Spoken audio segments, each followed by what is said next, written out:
Boa noite. Bem-vindos à Livraria da Travessa, esse tradicional espaço de reflexão sobre ideias e debates sobre o Brasil e o mundo. Estamos hoje, orgulhosamente, lançando o livro Subcidadania Brasileira, para entender o país além do jeitinho brasileiro. É um novo livro do Gessé Souza, que é uma versão atualizada e ampliada, e talvez ele vai poder dizer ainda mais inspirada, porque o trabalho que deu origem a esse livro, que é um trabalho de antes de livros lidos por todos nós, como A Elite do Atraso. A ideia é a seguinte: eu faço uma pergunta. Bom, meu nome é Mário Magalhães, é um prazer estar aqui com vocês. Eu faço uma pergunta para o autor, faço uma pergunta para o Franklin Martins, que nos dá a honra hoje da presença, e aí abro para a plateia, para quem quiser se manifestar, perguntar, e em seguida nós vamos lá para baixo, para a sessão de autógrafos do Gessé. Acho que é dispensável, mas mesmo assim, por vício profissional de jornalista, eu apresento Gessé Souza, sociólogo e escritor, e o Franklin Martins, jornalista, também escritor. O Gessé presidiu o IPEA no governo Dilma Rousseff, e o Franklin foi ministro-chefe da comunicação social no governo Lula. Gessé, uma ideia central de subcidadania brasileira é a da sociologia do vira-lata. É uma leitura crítica, criteriosa e dura do que você chamou de sociologia do vira-lata. Além de perguntar o que é a sociologia do vira-lata, eu gostaria de complementar a pergunta sobre o jeitinho brasileiro mencionado no subtítulo. Você diz que o jeitinho brasileiro é uma bobagem monstruosa, quer dizer, o conceito, a ideia de jeitinho brasileiro. Sociologia do vira-lata, jeitinho brasileiro, num livro que na capa tem uma ilustração inspirada numa célebre foto de março de 2006 de um casal que em Ipanema foi para uma manifestação pelo impeachment ou pelo golpe, como preferirem, e incumbiu a babá que empurrasse, a babá negra, o casal branco, que empurrasse o carrinho com o bebê. Daquelas fotos sínteses de um tempo, de uma era. Gessé, boa noite. Sociologia do vira-lata e jeitinho brasileiro. Obrigado, Mário. Muitíssimo obrigado. Eu peço desculpas a vocês. A gente teve um pequeno problema no hotel. Enfim, já foi resolvido. Mas foi exatamente o tempo. A gente estava contando alguns minutos para chegar exatamente no tempo, mas foi exatamente o tempo também que a gente precisou para desfazer esse imbróglio. Peço desculpas a vocês. Fico muito contente em estar aqui, muito honrado com a presença do Franklin, do Mário. E, enfim, nesse livro desculpe. Quer dizer, por que o tema subcidadania? Porque eu acho até que eu acho que é bem legal eu começar logo a explicar um pouco. Rodrigo, que maravilha, meu querido. Sensacional, muitíssimo obrigado. Explicando um pouco essa a contundência que eu tenho quando eu digo que é uma bobagem, que isso é uma... Né? Eu acho que as ideias elas têm uma extraordinária influência na nossa vida. Né? E tem ideias que humilham, oprimem, desempregam, né? E outras que empoderam. Né? Essas ideias que são dominantes entre nós, né? Esse é um tema que eu acho que a gente pode aprofundar aqui hoje, elas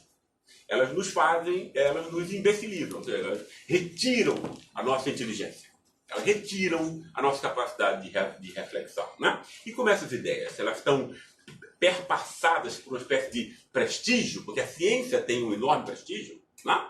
Quer dizer, a ciência vai herdar esse prestígio que antes as grandes religiões tinham. Então elas estão, essas ideias inteiras, né? Quer dizer, não valendo um vintém, como elas não valem, eu espero que a gente deixe isso hoje para além de qualquer dúvida, né? Elas têm o quê? Elas têm essa aparência e essa aura de sagradas, para além de qualquer dúvida e discussão. Então, eu acho que é extremamente importante que a gente desacralize, né? Essas ideias não podem continuar sagradas, né? Quer dizer, daí a contundência disso, né? Esse livro foi uma tentativa de quê? Já foi uma tentativa teórica, né? De montar o quê? Montar uma ruptura com essa leitura do Brasil. Porque não quer dizer, o Brasil não tem 2, 4, 5 leituras. Tem uma leitura. Ela é liberal. Não? Entende? E ela tira a onda de que é uma coisa muito crítica entre nós. Tanto que ela é extremamente importante, não só na direita, mas na esquerda. A esquerda é completamente contaminada por essa ideia. E por esses mesmos autores. Né? E isso é muito importante. Ou seja, por quê? Porque como a gente não é abelha, etc., a gente não recebe, né, a motivação do nosso comportamento por um DNA, como a abelha, formiga recebe, né? Nós, seres humanos, né, nos comportamos embora a gente não tenha a menor consciência disso, né? Mas o nosso comportamento ele é determinado pelas ideias. Né? São as ideias que motivam, né, o nosso comportamento numa certa direção A e não numa direção B. Né? Ou seja, essas ideias elas colonizam a nossa cabeça. Já há 100 anos. Né? Que ideias são essas? Essas ideias são duas. Ela tem uma pequena variação. Né? Elas começam a surgir de nós na década de 20 e 30. Né? Obviamente, tem a grande inflexão histórica de 1930, a Revolução de 1930, nesse contexto. Como é que ela é montada? Antes de 1930, o Brasil sequer tinha consciência de si mesmo.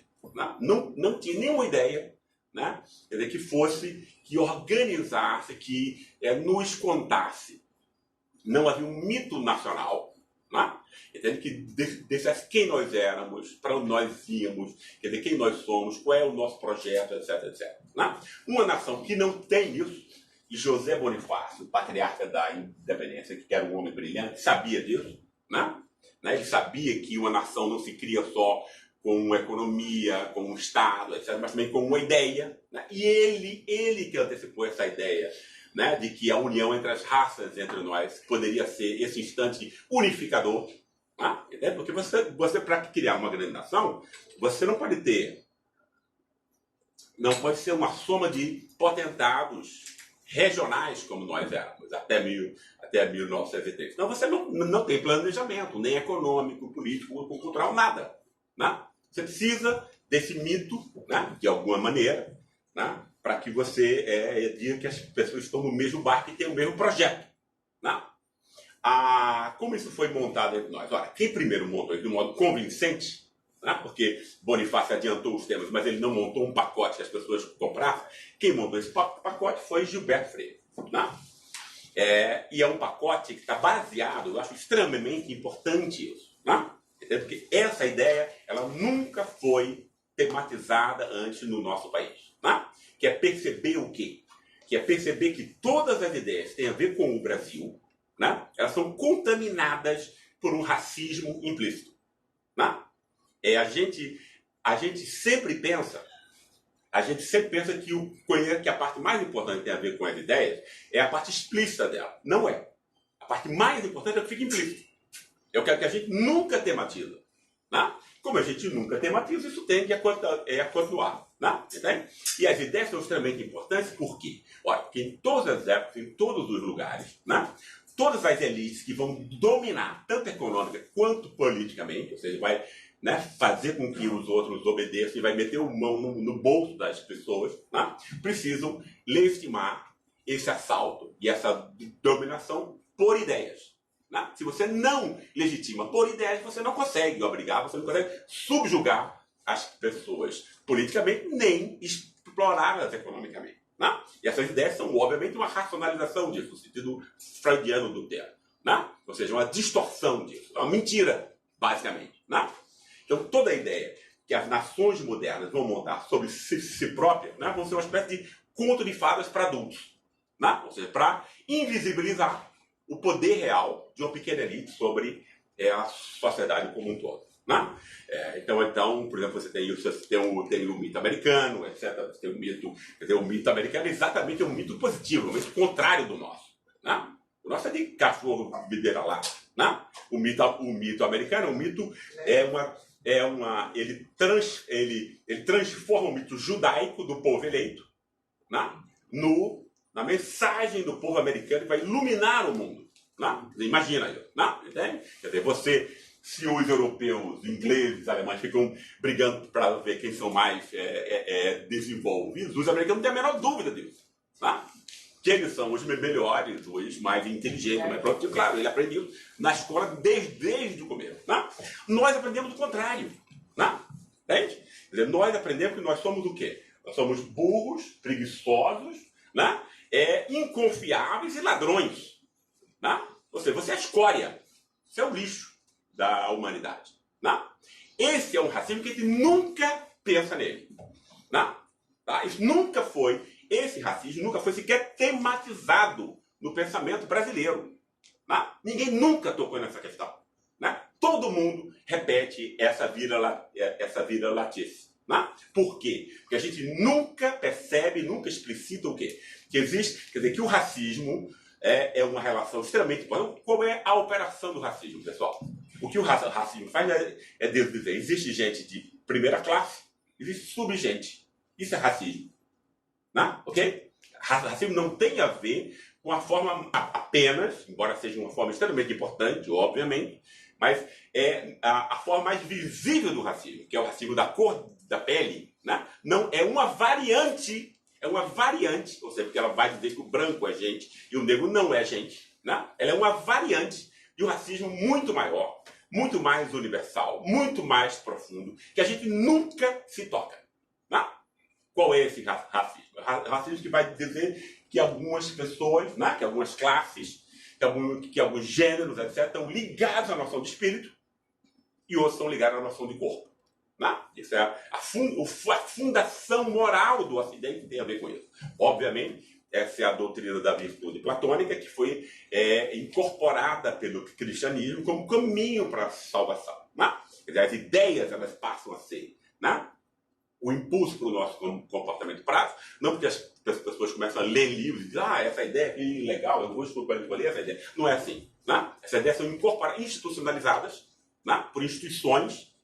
E aí, no caso, a maior instituição do Ocidente, que é a igreja cristã, né? Os padres vão estar em todas as vilas, nos confins da Escócia, não sei aonde, estão ensinando para camponeses que nunca leram o que é a vida, o que é a moralidade, o que é a virtude. Né? A origem é uma ideia, né? Mas a ideia se transforma em prática institucional. Nós nascemos de práticas institucionais, né? Que foram montadas a partir de ideias. Né? A ideia principal, a gente tem que ser, porque o mundo é muito múltiplo, confuso, etc. A gente tem que saber o que é principal. Né? A gente pode falar do mundo inteiro, né? Não precisa falar sobre um fragmento, a gente pode dizer o que é que mais importa no mundo, desde que a gente saiba qual é a questão mais importante. Que ela é que vai hierarquizar e secundarizar todas as outras. A mais importante, a questão moral mais importante, é exatamente essa que a gente nunca reflete sobre ela. Né? Ou seja, o que está ligado ao espírito, porque depois isso vai sair da mensagem explícita do cristianismo, ou seja, tanto do catolicismo quanto do protestantismo, para todas as práticas institucionais. A família vai fazer isso, a família vai dizer a toda criança que o espírito é mais importante, que é o espírito da disciplina, o autocontrole, controlar funções, a escola vai repetir isso, o mercado de trabalho e tal. Né? Ou seja, nós somos montados por ideias morais que se tornam práticas. E por conta disso, a gente nunca reflete mais sobre ela. Mas ela determina o nosso comportamento. E, basicamente, ela vai dizer não só que a classe superior é a classe do espírito, do conhecimento, Né? O espírito vai ser isso. O espírito vai ser o quê? O que é o espírito humano? Kantianamente. Né? A capacidade de refletir, a capacidade moral de efetuar escolhas e a capacidade estética de você, né? Usufruir, beleza, perceber, etc, etc. Né? Isso tudo que é o espírito vai ser associado às classes altas. As classes baixas vão ser as classes do trabalho braçal, do corpo, do afeto. Por isso, as classes baixas são humilhadas, desprezadas, etc, etc. Por nós todos. Né? Calma, vamos só. Vamos depois. Deixa eu construir aqui, senão a gente não vai chegar e depois a gente aprofunda isso. O homem representa o espírito, por conta disso, das 500 maiores empresas, 492 são guiadas por homens e não por mulheres, porque a mulher vai representar o corpo. O branco é o espírito, o negro é o corpo. As culturas, isso é importante, senão a gente não entende nada. Eu tenho que reconstruir isso sempre. Porque isso não é óbvio, isso é exatamente o escondido. Né? Então, e aí a gente não pode nem conversar e dar nenhum passo se a gente não desconstrói a mentira desde o começo. Né? E o importante aí é que existem culturas do espírito, claro, Estados Unidos e Europa Ocidental, vão estar associadas à inteligência, à moralidade, como se esse pessoal fosse honesto e tal. É uma loucura, né, acreditar nisso, mas a gente acredita nisso. Né? Entende? E aí nós somos o quê? Nós somos como as mulheres, os negros e as classes trabalhadoras braçais, né? Interpretadas como corpo, pulsão, emoção, sentimento, sexo, etc, etc. Que é exatamente como todos os nossos, todos, sem exceção, 100% é enganado. Né? Ou é enganado ou não não rompe com isso explicitamente, e a ruptura tem que ser explícita, senão ela vai ser hesitante, ela vai ser cambaleante, mesmo pelos espíritos mais determinados, mais inteligentes, etc, etc. Né? Essa ruptura jamais foi feita. Né? Nesse livro, eu tento o quê? Fundar essa ruptura teoricamente. O que é que eu digo nesse livro? Olha, é uma bobagem, né? Porque é um racismo idiota, né? Você dizer que o Brasil é um povo marcado pela emoção, o sentimento, etc., como o Gilberto ele vai dizer, né? Mas ele ainda vai montar isso. Gilberto ainda é muito melhor do que os outros que vão se seguir e que vão ser as grandes figuras, inclusive da esquerda. Né? Que é essa ideia de que essa emocionalidade, de algum modo nós somos do corpo, ou seja, ele não criticou esses pressupostos, como ninguém criticou. Ninguém nem percebeu isso, né? Esse racismo, porque ele é muito mais importante, ele vai colonizar todos os conceitos explícitos. Né? Mas ele tentou lutar bravamente dentro, ou seja, sem criticar o racismo, mas ficava querendo aproveitar as ambiguidades dessa noção de corpo, dizendo que isso significava que, enfim, nós temos virtudes em relação aos americanos, etc, etc. Né? Montar um quadro disso. Isso foi montado junto com Getúlio Vargas. Né? O tema da mestiçagem tinha a ver com o quê? Tinha a ver com a tentativa aí, política e de imaginário, no caso de Freire, ligada ao tema econômico e político, ou seja, Getúlio era o pai material desse novo Brasil, enquanto Freire era o pai espiritual, de algum modo. Os dois eram inimigos pessoais, mas não tem nenhuma importância. Né? O que importa é que as ideias estavam juntas e tal. E estava o quê? E era uma ideia de quê? De incorporar classes populares. Né? O tema da mestiçagem servia a isso. Né? Como vai ser o futebol, o samba, etc., que vai ser exatamente nessa época impulsionado por Vargas, etc. Uma tentativa de quê? Dizer, o Brasil não é só de uma elite, ele é de um povo, esse povo é mestiço, né? Negro, etc., etc., e isso é bom. Você é o primeiro cara que disse isso. Claro, tem isso é uma bobagem também, porque não é essa que é a questão, mas a tentativa dele foi inclusiva, né? Apesar de estar sendo vítima desse racismo implícito, que nós todos somos, hoje em dia, vítimas dele. Né? O que é que vai acontecer? A outra leitura vai pegar esse tema também do corpo, da emoção e tal, com o Sérgio Buarque, né? Vai ser o cara. E aí vai dizer o quê? A gente não tem ambiguidade alguma. A gente é só vira-lata, só lixo. Né? Por quê? Porque essa ideia que vai ser desenvolvida na USP, Sérgio Buarque, depois Raimundo Fauro, depois Fernando Henrique Cardoso. Eu chamo isso a santíssima trindade do liberalismo rastaquera brasileiro. Né? Entende? Quer dizer, Sérgio Buarque vai ser um filósofo, vai montar essas categorias aí da emoção, patrimonialismo, etc. Essa bobajada toda, como isso vai ficar muito claro, sem nenhuma sombra de dúvida, eu espero, em breve. Raimundo Fauro vai montar essa bobagem, ligando o quê? A uma noção de transmissão cultural, como se fosse do sangue. Nós fomos colonizados por portugueses, então a gente herda Portugal. Isso é uma idiotice. Não tem nenhum outro nome para isso. Né? Entende? Por que é uma idiotice isso? Porque a transmissão cultural não se dá pelo sangue, não é uma picada de mosquito. Né? Ela é montada por instituições concretas, daí a sua questão. Né? É a família que monta a gente. Né? É a escola, o mercado de trabalho, justiça, política, etc. Não é o sangue. Né? Os portugueses que vieram para cá estavam no comando do escravismo, que não existia em Portugal. Né? E daí o cara gostava de bacalhau, iria torcer pelo Vasco da Gama depois, mas ele não era português. Né? Por que não era português? Porque ele estava em novas relações sociais completamente distintas daquelas que existiam em Portugal. Né? Então, tinha um sangue de português, os gostos e tal, para parar, não é isso? Mas ele era uma outra pessoa, completamente, com outra família, com outra justiça, com outra política, etc. Por quê? Porque o escravismo não existia em Portugal. E o escravismo aqui era a grande instituição que influenciava todas as outras instituições. Por conta disso, a família dos nossos pobres repete há 500 anos por aqui, né? A não família do escravo, que é monoparental, não reproduz as funções de pai, filho, irmão, etc, etc. Né? A gente repete a escravidão, porque a gente nunca foi consciente de que nós somos filhos da escravidão. Não tem nada a ver com Portugal. Portugal não existia escravismo. Né? Entende? Então é idiota, não tem nenhuma outra palavra. Né? Em termos de científicos, uma bobagem sem tamanho, né? Interpretar um país a partir de uma noção de senso comum, de uma transmissão cultural baseada na transmissão sanguínea.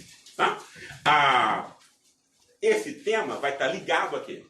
Por que essa concepção do vira-lata completo vai ganhar do vira-lata ambíguo do Freire? Porque quem vai incorporar essa leitura do Brasil vai ser a elite paulistana, de 1930. Vai montar a USP para fazer isso, e faz. Né? A USP não é uma universidade comum, é a universidade mais importante. Vai ser o critério para todas as outras. Né? Vai montar uma imprensa para isso. Né? Vai montar escolas, universidades, etc. Né? Vai montar o quê? Um poder ideológico. Por quê? Porque essa elite perde o poder em 1930. E ela precisa do Estado. Por que ela precisa do Estado? Para meter a mão no Estado, para roubar. Né? O que é uma isenção fiscal, pessoal? Como essas estão acontecendo agora. Né? Você pega 1 trilhão para latifundiários, né? 1 trilhão para petroleiras, etc. Né? Compara isso com a merreca da Lava Jato, que depois de 5 anos de mentira, diz ter recuperado menos de 2 bilhões aos cofres públicos. Quem é o imbecil aqui? Né? E daí, quem rouba? Né? É a política, o Estado, ou são os proprietários do mercado, que mete a mão na gente? E a gente só não chama isso de corrupção, porque o cara compra 400 deputados, né, que vão transformar em lei todos os seus interesses. Quem é o imbecil aqui? Né? Quem é feito de imbecil? Né? Por essa história? Nós todos. Né? Isso teve a ver com a elite paulistana, por quê? Porque a elite paulistana tendo perdido o Estado, que era o orçamento que ele saqueava, né, para chamar trabalhadores italianos para as suas necessidades, valorizar o café para meia dúzia de grandes proprietários, etc. Para quê? Para que o Estado nunca fosse conquistado pelas classes populares. Né? Então você tem que montar o quê? Você tem que desvalorizar a sociedade. Ela tem a ver com o voto popular, tem a ver com a permanência da República Velha. O que era a República Velha?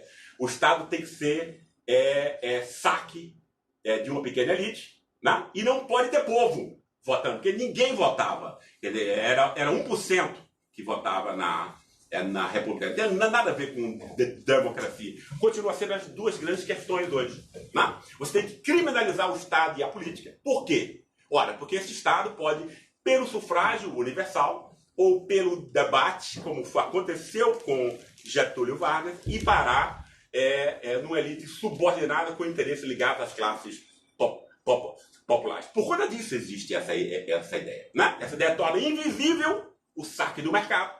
Nem percebe o mercado como interesse do organizado. Né? O único interesse organizado é essa idiotice de patrimonialismo. Né? Entende? Como se fosse só o Estado que organizasse interesse. Você vai dizer que a elite do mal está no Estado. Né? Para quê? Para que você não veja a real elite do mal. Né? Né? E vai ainda tirar onda de que é crítico. Vai dizer, olha, eu estou apontando aqui, olha aí, pô, que cara rouba e tal. Entendeu? Se você pegar em termos quantitativos, essa mentira, e toda mentira tem que ter um grão de verdade. Qual é o grão de verdade? Se rouba no Estado, também, claro. Né? Mas é 1%. Né? É a gruja que você dá, ou seja, é a mala que o Joesley, né, diz, olha aí, o que é que você quer para influenciar esse negócio aí do cara? 2 pau, pronto, aí, pronto. É isso. Né? Tá? A política e o Estado ganham uma gruja, é o aviãozinho do tráfico, da boca de fumo, né, que é a intermediação financeira e os proprietários que dominam o mercado. Né? Essa teoria, né, que tira onda de que é crítica, que foi desenvolvida para tornar invisíveis os interesses dos proprietários do mercado e só identificar o Estado. Né? Entende? Então, o que foi que eu quis fazer aqui? Isso é uma idiotice, essas coisas todas não valem 1 centavo por ato, como eu acho que eu estou aqui disposto a gente debater isso quanto tempo vocês quiserem, e que a gente tem que entender o Brasil de um outro modo. A grande questão do Brasil, quer dizer, o Brasil pode ser entendido sem racismo. Né? Como é que o Brasil pode ser entendido sem racismo? Quando a gente se convence que aqui não é um planeta verde e amarelo. Né? O Brasil sempre foi interpretado tanto por essa versão de Freire, popular, tal, quanto por essa visão elitista, né? Que a esquerda adora, né? Entende? Como um planeta verde e amarelo. Aqui são as relações afetivas, como se não houvesse relações afetivas nos outros lugares. Aí aqui se divide o mundo entre amigos e inimigos. Imagine, onde meu Deus, que existe algum lugar onde as pessoas não dividem o mundo entre amigos e inimigos. Né? Aonde que a herança familiar não predetermina o sucesso individual das pessoas. Né? Entende? Você tem que montar uma idealização, e essa idealização é do americano, né? Entende? Como se ele visse o mundo de um modo impessoal, nas nuvens, né? Fosse democrático, produtivo, etc, etc. Né? Entende? Essas ideias, pessoal, nos fazem, nenhuma outra palavra pode definir, de imbecil. Né? Imbecil. Rouba a nossa reflexão, rouba o nosso poder de defesa. O que foi que eu tentei fazer nesse livro? Olha, aqui não é nenhum planeta verde e amarelo. As relações aqui funcionam como em todos os outros lugares. As classes aqui, a forma como se dá a justificação de todo tipo de privilégio, né? A meritocracia, acontece na França, a Alemanha, Estados Unidos, etc. Né? O que a gente precisa explicar aqui é por que a gente criou 1/3 de pessoas que a gente considera como subgentes, que eu chamo de ralé. Estrutura é exatamente o que a Suécia não tem, a Alemanha não tem e a França não tem. Né? Então, por conta disso, o tema subcidadania brasileira. Eu não quero entrar muito, porque afinal a gente vai ainda aprofundar essas questões todas.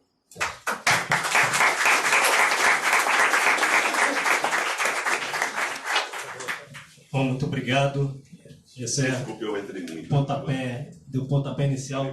Para quem lê o livro, é muito estimulante, quer dizer, a combinação do pensamento sofisticado do Gessé com o punch que ele tem. O cara pega pesado, né? Não é um provocateur, mas não é um punch gratuito, né? É uma elaboração, como diz, sofisticada, supimpa, para questionar aqueles cânones que nos acompanham desde a juventude. Quando a gente vê que da esquerda à direita todo mundo celebra, por exemplo, o Sérgio Buarque de Holanda. Tem uma frase no livro do Gessé que é um pouco da síntese do que ele falou aqui agora. A esquerda se deixa colonizar intelectualmente pela direita. E ele se empenha em desmontar, do ponto de vista histórico, sociológico, inclusive filosófico, uma série de verdades que não são da academia, mas que fazem parte da nossa cultura, né? Quando a gente pensa, por que tem tanta corrupção no Brasil e nos Estados Unidos não tem? Aí o Gessé cita no livro. E a crise econômica de 2008, quando eles enganaram os investidores do mundo inteiro, né, e quase quebraram, ou quebraram em alguns lugares, como a Grécia. Continuam enganando. Com as mesmas pessoas nos mesmos lugares. E não foram colonizados por portugueses, embora tenha muito português nos Estados Unidos, no Canadá mais ainda. Não é? E hoje, gente, é dia 14 de junho de 2018. Antes de passar a bola para o Franklin, dar aqui uma pincelada histórica, hoje faz 3 meses que foram assassinados, foi assassinada a Marielle Franco, foi assassinado o Anderson Gomes. Nesse mês de junho, a gente está fazendo 5 anos da jornada de junho de 2013, que influenciaram e redefluenciam nitidamente a vida nacional. E a gente está fazendo 50 anos de junho de 68, que foi o maio de 68 no Brasil. Se o maio de 68 é o mês das grandes mobilizações na França, naquele ano, no Brasil foi o junho. Foi o mês da Sexta-feira Sangrenta, 21 de junho no Rio, e 5 dias depois da Passeata dos 100 mil, a maior manifestação daquele ano. Tanto na Sexta-feira Sangrenta como na Passeata dos 100 mil estava um dos líderes estudantis do Rio de Janeiro, o jovem Franklin Martins. Franklin, o Gessé, discutindo a noção de patrimonialismo, que é tão cara a certa inteligência brasileira, ele escreve o seguinte, que essa noção de patrimonialismo possibilita a criminalização seletiva do Estado e da política toda vez que o sufrágio universal põe alguém com alguma ligação com classes populares, além de tornar invisível a verdadeira corrupção dos donos do mercado que capturam o Estado e saqueiam o orçamento público. Ou seja, sufrágio universal colocando no governo alguém com ligação com as classes populares. À luz dessa discussão sobre a subcidadania brasileira, e do país retratado pelo Gessé e do momento que a gente vive, aonde a gente chegou em junho de 2018, eu queria te fazer uma pergunta que é a seguinte. 3 perguntas. Você imaginava que a gente chegaria a esse, se não fundo do poço, perto dele? Como a gente chegou a esse ponto e para onde a gente vai? Acho que é todas essas perguntas. Outro dia, eu li uma frase do ex-presidente do Uruguai, o Mujica, e ele dizia o seguinte: "Los triunfos nos ponem pavos, las derrotas nos hacen pensar." Ou seja, os triunfos nos empavonam, nos deixam com pavões, e as derrotas, elas nos fazem pensar. Eu acho que aqui é o momento de pensar, porque nós estamos vivendo um momento de uma derrota da democracia no Brasil, embora eu acho que essa derrota ela vai gerar consequências para voltarmos com uma democracia mais aprofundada, mais digna, mais eficiente, que saiba se defender melhor. Eu vou dizer, pessoalmente, eu não esperava por um golpe de Estado no Brasil. Aliás, eu acredito que todos nós, de um modo geral, não esperávamos. Eu pensava que as forças conservadoras, que o establishment, que a elite, entre aspas, do Brasil, depois da ditadura militar, havia se rendido à evidência de que é impossível você governar um país com 200 e poucos milhões de habitantes, complexo, com uma economia complexa, diverso, imenso, com peso no mundo, etc., sem ser através da democracia, sem que as instituições fossem legitimadas pelo voto, sem que as políticas públicas fossem definidas pelo eleitorado através do voto. Eu imaginava que eles tinham se convencido de uma coisa que, a meu ver, é óbvia. No entanto, eles não se convenceram. E vieram com tudo, embora nos últimos anos eles não tenham sido massacrados e pararam de ganhar dinheiro. Não, eles continuaram a ganhar dinheiro. Mas algo incomodou profundamente. Eu aí acho que a contribuição do GSE é muito importante, quando ele bota o dedo na ferida de que o nosso grande problema com herança é a escravidão. Eu acho que se nós, nesse processo de reflexão, conseguirmos entender que aquilo que nós temos que superar é a herança da escravidão, em todos os sentidos, eu entro mais nisso daqui a pouquinho, nós teremos, em vez de ser pavões, pensado sobre as razões que nos levaram a viver o que nós estamos vivendo. É a escravidão porque é nos dois sentidos. É a escravidão do ponto de vista do povo e é a escravidão do ponto de vista das elites. Nós não temos elite no Brasil. Elite no sentido de você ter classes dominantes que têm valores, que têm um projeto de país, que compreendem a complexidade e que formulam um projeto de país onde caibam todos, ainda que seja de uma forma, a grande maioria, subordinada a quem está em cima. Mas que a hegemonia é exercida, entende? Não com uma falta de projeto, mas é promovendo uma adesão. Quanto mais pessoas puderem a esse projeto, como é que se faz nos grandes países do mundo. A nossa elite não tem nada disso. Porque se para o povo a escravidão deixa como herança a ideia de que ele é uma subgente, que entramos depois na questão do vira-lata. Para a elite, a escravidão deixa uma experiência que é o seguinte: a nossa elite é uma elite de enclaves. Era o senhor de engenho, era o pecuarista, era o produtor de café, era o produtor de fumo. Cada um na sua bolha, produzindo para fora, não precisava construir uma nação, porque, na verdade, eles se relacionavam com o que estava fora. Se pegar o Império é o tempo todo Pedro II tentando resistir às sublevações, às rebeliões locais. E quando nós vamos para a República achando que ia melhorar, o que nós temos com a República? Campos Salles é a República. Do ponto de vista de marca, é Campos Salles. É a austeridade e política dos governadores. Ou seja, é, na verdade, o Brasil sendo 20 e tantos enclaves. Cada um manda no seu pedaço. Não precisa projeto de país. E isso vai fazendo água, setores da classe média, setores do Estado vão ser... E nós temos na Revolução de 30, a gente falou, pela primeira vez, uma tentativa da criação de um projeto de Estado, entende, que, na verdade, incluísse. E daí a resistência que nós vamos ter de uma série de setores no Brasil. Então, reparem, o que nós temos a partir de 1930? Eu depois vou dar números para vocês, eu acho impressionante. Nós temos o processo de construção de um projeto político com vai e vem, sobes e desces, avançou-se, recuou-se, um projeto político que é um projeto de país, esbarrando na resistência das nossas elites, entre aspas. Vargas é isso, é a construção de um Estado Nacional. E é a coisa assim, tem que ter algo que vá além dos enclaves, que vá além dos projetos particulares das elites daqui ou dali. Pois bem, eu costumo dizer o seguinte: o golpe que nós sofremos foi fruto, basicamente, dos nossos acertos.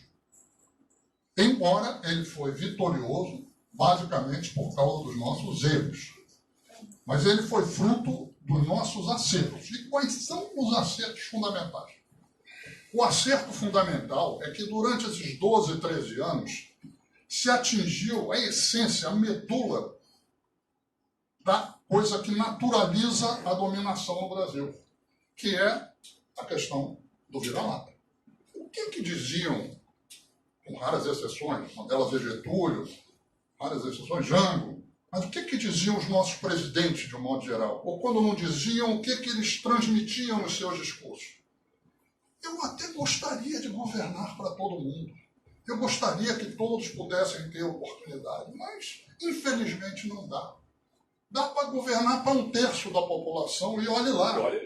Os outros 2/3 se virem. E depois reclamavam que o brasileiro tinha espírito de vira-lata. O vira-lata na rua, ele só é vira-lata na rua porque ele não tem comida. Ele sai para buscar. Então, o povo brasileiro, se tem complexo de vira-lata, é porque ele saía para ganhar a vida, por quê? Ele era excluído da sociedade e diziam a ele: você não tem como ser nada melhor. Então, para eles, o povo brasileiro não cabia no orçamento. O povo brasileiro não cabia no Brasil. O que esses 12, 13 anos demonstraram? Que é o contrário. Quando o povo brasileiro é incluído, ele deixa de ser encarado como um estorvo, um problema, um peso, que era como as elites tratavam. Ao contrário, o Brasil se torna mais forte, mais poderoso, há lugar para ele, e o Brasil cresce com isso. Ou seja, o que você está desmontando com essa experiência é a ideia de que o povo não cabe no Brasil e o povo merece ficar de vira-lata. Então, se aprendeu durante esse tempo, as pessoas tiveram uma experiência na sua vida de que podiam melhorar. E que melhorando o Brasil melhorava. E hoje em dia elas estão tendo que experiência hoje em dia, com os 2 anos do Temer, de que a vida delas pode piorar. E pode piorar quando elas são excluídas. E pode piorar quando elas não são consideradas como cidadãos. Então, nós estamos vivendo, é difícil às vezes a gente num processo de golpe, mas nós estamos vivendo esse fio da navalha entre há lugar para o povo no Brasil ou não há lugar para o povo no Brasil. Se há lugar, o Brasil fica mais forte ou fica mais fraco. Isso é fundamental, porque é o seguinte: durante séculos, eles naturalizaram a opressão, a injustiça e a exclusão com a ideia de que isso é natural. Não há outro caminho. A naturalização da opressão é algo fundamental na sociedade. Porque ela, em primeiro lugar, a naturalização da opressão, ela tende a fazer com que o oprimido aceite mais facilmente ou com menos resistência à opressão, e ela tende a fazer com que o opressor exerça com mais tranquilidade, com mais naturalidade, com mais prazer, como se estivesse a cumprir uma missão histórica, a sua função de opressor. Então ela legitima pelos 2 lados. Então, olha só, esses 12, 13 anos, eles, de forma coisa, eles quebraram o que é a essência da naturalização da opressão. Porque a naturalização é vital. O racismo, se tornando natural, é fundamental para se considerar que o branco é superior ao negro ou ao índio. A mulher ser considerada uma subalterna do homem, precisa uma naturalização disso. Se considerar que o Nordeste não tem jeito, aquilo é um povo sem energia, é fundamental para não ter investimento público no Nordeste. Quer dizer, e assim vai. Então é o seguinte: o que o povo brasileiro, a meu ver, teve uma experiência extraordinária nesses 13 anos? Ele aprendeu que não há nada de natural na opressão e na exclusão que ele vivia. Isso tudo é fruto de políticas públicas, de escolhas políticas. E que, portanto, a política é o fundamental disso daí. Eu queria dar exemplos para vocês, porque isso foi motivo de disputa política o tempo todo. Hoje em dia está muito, mas não se fez a disputa política. Eu acho que, tudo bem, no governo da Dilma se fez uma disputa política sem a intensidade que a vida requeria. Mas eu acho que nos governos do Lula se fez a disputa política de uma maneira. Vou dar exemplo para você, porque todas essas políticas públicas elas foram objetos de grandes disputas. Bolsa Família, diziam que era Bolsa Esmola, que estimulavam no trabalho. Aumento real do salário mínimo, assim vão quebrar o país. Luz para todos, mas que loucura, se o mercado não resolveu, como o Estado vai resolver? Cotas nas universidades, eles entraram na justiça contra as cotas. Cotas de escola pública na universidade, diziam que só vai rebaixar o nível das universidades. Universidades públicas no interior, é jogar dinheiro fora. Multiplicação das escolas técnicas, vamos criar elefantes brancos, não há demanda para isso. ProUni, FIES, destilavam preconceitos. Quem não pode pagar a universidade privada e não entra na universidade pública não deve cursar ensino superior. Naturalizavam isso. Políticas de afirmação racial. Não somos racistas, não há racismo no Brasil. Para que políticas de afirmação racial? Mais médico, vai para Cuba, negro comunista. Valorização do Nordeste, mais preconceito. Nordeste é atrasado, é uma região pobre, seu povo não tem energia. Transposição do Rio São Francisco. Opa, vamos esvaziar o Rio, isso vai afetar o meio ambiente. Políticas de conteúdo nacional, é melhor comprar mais barato lá fora. Valorização no mercado interno. Nós temos de abrir o país para os produtos mais baratos. Pré-sal. Eles diziam que o pré-sal não era essa coisa toda. E depois que a Petrobras não tinha condições de explorar essa riqueza. E que o sistema de concessão estava funcionando muito bem. Para que mudar? Política externa independente? Quem somos nós para querer estar no Conselho de Segurança da ONU? Para intensificar relações com a África e a América Latina? Isso é uma bobagem. Por que nós vamos encher a bola de negros e cucarachas? O melhor é estar sempre alinhado com os Estados Unidos. Reparem só, tudo isso, ao longo de 12 ou 13 anos, foi sendo desmontado. Tudo isso foi sendo enfraquecido. Tudo isso que parecia natural, as pessoas foram vendo, não, isso não tem nada de natural. Isso são escolhas políticas. E isso atingiu a essência do pensamento da dominação dessas nossas elitezinhas vagabundas. Elites que não têm projeto, que são incapazes de pensar o país com a sua complexidade, entende, de projetar o país em função desse projeto. Então, isso é um problema muito grande da parte deles. E o que acontece? Perderam uma eleição. Perderam 2 eleições. Perderam 3 eleições. Perderam 4 eleições. Eles aí entraram em pânico. E por que eles perderam tantas eleições? Primeiro, porque teve a experiência do povo. Vendo isso e comparando com a experiência anterior. Olha, manchete de jornal, chamada do Jornal Nacional, por mais importante que seja, não é mais forte do que a experiência das pessoas. A experiência das pessoas é muito mais forte que isso. Nós estamos vendo isso agora. 2 anos do governo Temer iam acabar com a corrupção, não teve golpe, porque teve um impeachment previsto, aquelas coisas todas, e vamos organizar a economia em 6 meses. Está claro que não fizeram nada, e hoje em dia o problema deles para a próxima eleição não é que eles têm candidato. Se fosse isso, estava resolvido o problema deles.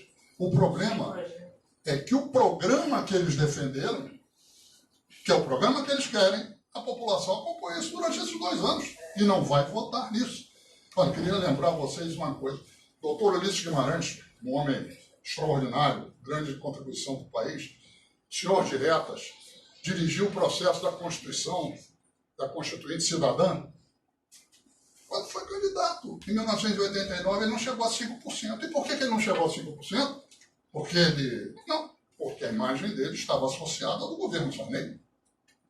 Hoje em dia, qual é o problema deles? Não é não ter candidato, é que a imagem deles está associada ao Temer e a população, ela não está gritando fora Temer, mas ela quer botar o Temer para fora de qualquer jeito e não quer que continue esse tipo de política, e ela quer, a partir da experiência que já teve, chegar a ter de novo as oportunidades, os caminhos. Tudo de uma forma confusa, com a política é confusa. Mas isso aí está colocado. E qual é o grande problema deles? A gente esquece disso e com isso vai ser uma coisa que eu vou falar. O Gessé falou uma coisa muito importante, que é o seguinte: a República Velha, o povo não existia na República Velha. A percentagem de pessoas que votavam na República Velha era menor do que a que votava no Império. Mas, de qualquer forma, vamos acompanhar. Em 1930, a última eleição da República Velha, votaram 1.900.000 eleitores, o equivalente a 5% da população naquele período. 5% da população brasileira foi às urnas. Não estou dizendo quem estava inscrito para votar, foi quem votou. Nas eleições de 45, quando foi eleito o Dutra, votaram 6 milhões de brasileiros, o equivalente a 13% da população. Ou seja, em 15 anos passou de 5 para 13. Por quê? Teve o voto da mulher, de 32, mas não é principalmente por causa do voto da mulher, porque os trabalhadores perceberam que precisavam participar da política para defender seus interesses. Eles tiveram um aprendizado político naquele período. Em 60, na eleição do Jânio, votaram 18% da população brasileira. E só não votam mais porque tinha um paredão, que era a proibição do voto do analfabeto. Quando nós vamos para a eleição do Collor, em 1989, votaram 72 milhões de eleitores, o equivalente a 48% da população no Brasil. Ou seja, durante o período da ditadura e a saída da ditadura, passou de 18% para 48%. Isso porque se tirou o voto do analfabeto. O analfabeto pôde passar a votar, teve processo de industrialização, teve processo de urbanização e teve uma coisa fundamental, que a luta contra a ditadura promoveu, que as pessoas perceberem a importância da participação política para que os outros não decidissem no lugar dela. Então, reparem só, já estamos em 48%. Fernando Henrique, no primeiro turno, quando foi eleito, já era 49%. O Lula, quando foi eleito em 2002, já era 52%. Em 2006, 55% dos brasileiros foram às urnas. A Dilma também, 56%. E parece, quando você tem 56% da população votando, isso significa o seguinte: queira ou não a nossa elite. Queira ou não a nossa elite. Nós temos que a decisão das grandes questões do país e dos rumos do país é promovida pelas multidões. Então é necessário disputar o voto das multidões. Por que Fernando Henrique ganhou a eleição em 94, 98? Ganhou porque o PT não percebeu, não entendo como, que a questão principal daquele momento era a questão da inflação. Fernando Henrique lidou com a questão que era a questão das multidões. Por que Lula ganhou as eleições? Porque já não era mais a questão da inflação, a questão das multidões. Era o que? A retomada do crescimento, era a inclusão social, e isso é que foi dado. Nesse período, nós tivemos um partido, ou um conjunto de partidos e forças políticas associados à ideia da inclusão, da afirmação do país, de fazer com que as pessoas deixassem de ser párias no seu próprio país e passassem a ser cidadãos, deixassem de ser vira-latas e passassem a ser gente, isso de um lado, e de um outro lado alguém que foi contra isso o tempo todo.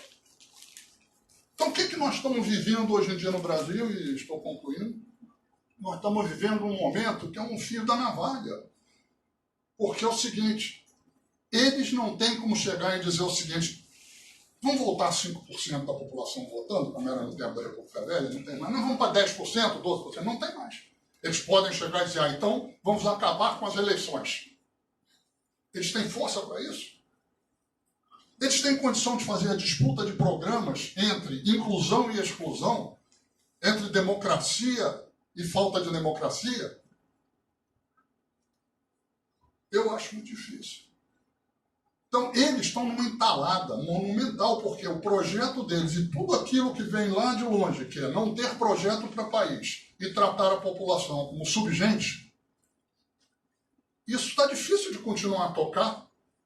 Por outro lado, nós tivemos uma experiência de que é possível uma outra coisa e cometemos erros que nos fizeram ser derrotados. Eu não vou entrar aqui nos erros, mas só mencionando, é evidente que a falta de democratização da mídia é um problema monumental. O sistema político que, na verdade, ficava amarrando o presidente na mão, entende, de camarilhas políticas e uma tremenda promiscuidade entre a representação política e os grupos econômicos. A questão dos juros, nós temos uma série de problemas, mas reparem só o seguinte, a questão de fundo continua colocada. E qual é a questão de fundo?